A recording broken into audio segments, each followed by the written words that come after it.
Everybody, I'm Riot, and I just want to go over my bike that took me through the 2024 Hoka Hey and also up the Dalton Highway from Fairbanks up to Deadhorse. That was a 1,000-mile round trip on some of the most rugged, intense road I've ever been on. So this is my setup. This is my bike. It is a 2024 Harley Roadglide. It was 2 days old when I started the Hoka Hey, so brand new. And as you can see, it took a little bit of a beating. But right that you see right out front is my Clockworks windshield. This is the new windshield for the new model bikes, and they did an incredible job of putting a spacer here so they get more width than the stock windshield and more height. So it works awesome. I am 6'1". This is the touring model. I see over top of it perfect. I don't get buffering of my head. And as you see, it ate all those bugs. My helmet is not filled with bugs since I got home. And it ate it or put them over my head. That's all I can ask. So, and the biggest thing about this windshield that I noticed is I was cruising along pretty good on the Dalton, and I took a rock somewhere in here. But that rock was about, it was probably that big, like golf ball size, and it drilled it right here, and I flinched and got ready for shattering windshield.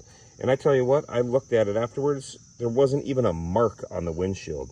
So I'm not an engineer, I don't know shit about shit, but that is an incredibly tough windshield.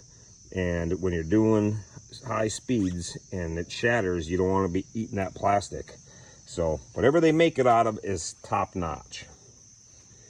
Coming around the bike here, there's my bully, my mascot from Mississippi State. So, go bully.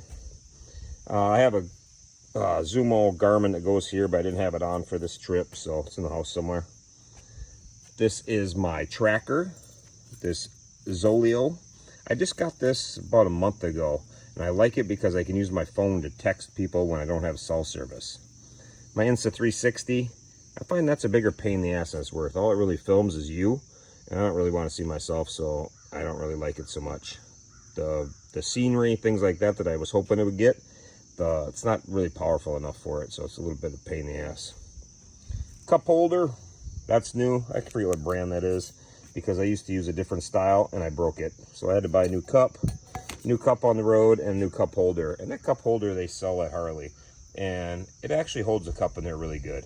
I went down to Dalton and that beat the crap out of the bike, and it stayed in there the entire time. So I have zero complaints about that cup holder, other than when you tip your bike over, it doesn't shift, and I have a problem with my bike taking a nap. That's a Chase Harper bag. That bag is about 4 years old, I think, and during the hurricane, it filled up with water. So it leaks now, and that's the first time I've had a bag that leaked from Chase Harper, so I'm not going to complain about it. I just think it ran its course of use. That's seen a lot of sun. I'm sure the UV killed it. My wild ass. As you see, I'm riding 100,000 miles in 2024, and that's because I have a wild ass on there. It helps with my pressure points. Underneath there, I have an awesome seat. I'll show you. My Mustang seat is super duper comfortable, but that seat, regardless of how nice they are, that protects my back and my hips to make it where I can ride all day and all night. But I still have the pressure points no matter what seat. I've had too many injuries. Without a wild ass, I'm not riding all day. But you got to get yourself a good seat that fits you perfect, and then top it with a wild ass, and you will have zero complaints. You will ride like a superstar. Here I got my rig gear bag. This is their little one, and it's awesome. Holds up perfect, never got a drop of water in it. My sleeping gear and my cot, just a waterproof bag. Everybody asks why so big, because I like it big because it holds in my sleeping bag and makes a perfect backrest. My tourniquet that I wear, I put it on here when I got home, but I wear that because you're not getting your bike if you need it. I have a gas can for the Dalton, which came in very handy. Another rig gear bag, again, not a drop of water got in that, and I rode through a hurricane. My pack out, Milwaukee pack out, which I turned into a tour pack, skid lid, which I did not need.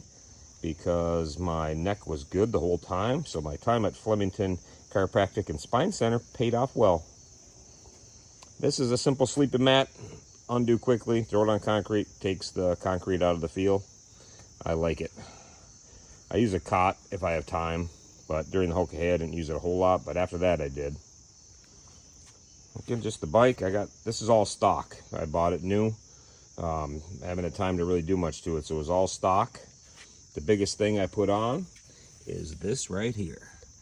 That is the difference between comfort and not, or crashing or not, because that is the Revo Arc from Legend.